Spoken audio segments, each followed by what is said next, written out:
Magandang hapon mga kabay.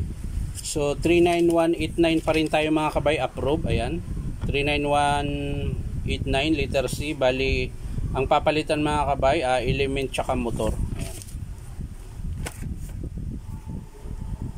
So tara mga kabay, samahan nyo po ako.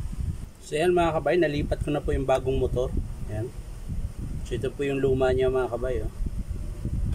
So ngayon naman mga kabay, lilipat natin kakabit natin yung element dito sa PVC board. So yan mga kabay, kakabit na po natin yung element. Tutusok natin mga kabay. Ayan.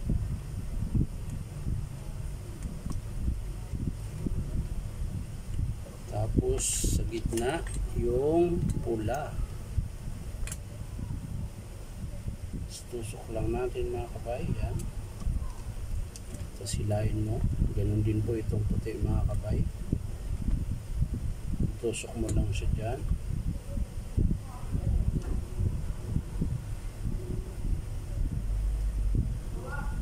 Yan.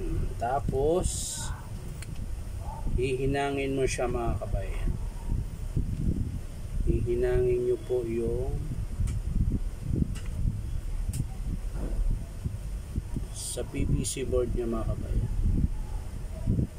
Hindi ko na po maipakita sa inyo mga kabay kung paano, kasi walang maghahawak ng camera.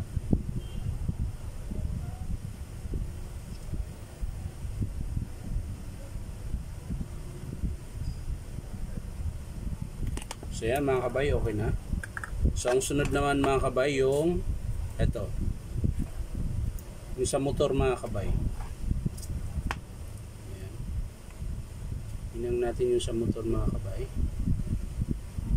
Ayan. Tapos sa kabila din mga kabay.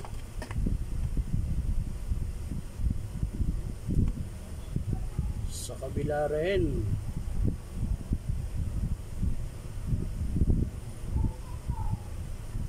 Yun. So okay na mga kabay, nahinang ko na po. Ayan. So kakabit na natin yung pinaka-cover ng element. Ayan.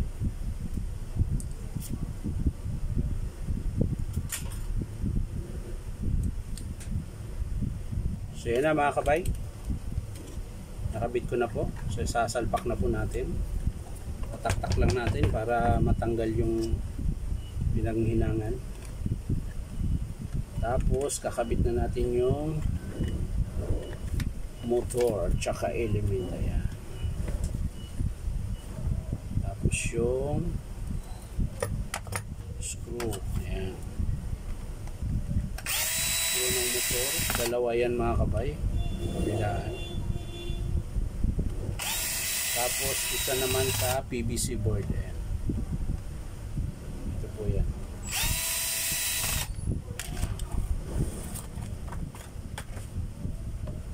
So yan mga kabay, bago natin isara, titistingin muna natin.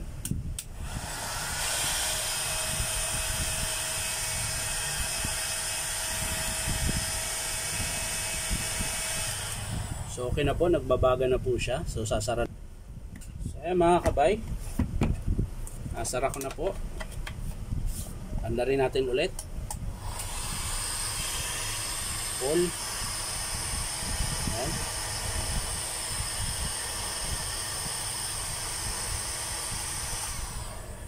So yan lang mga kabay, maraming salamat sa panunood at pa-like and share na rin po, at syempre subscribe nyo po ito aking YouTube account na Inom Tabay. So maraming salamat mga kabay, bye bye.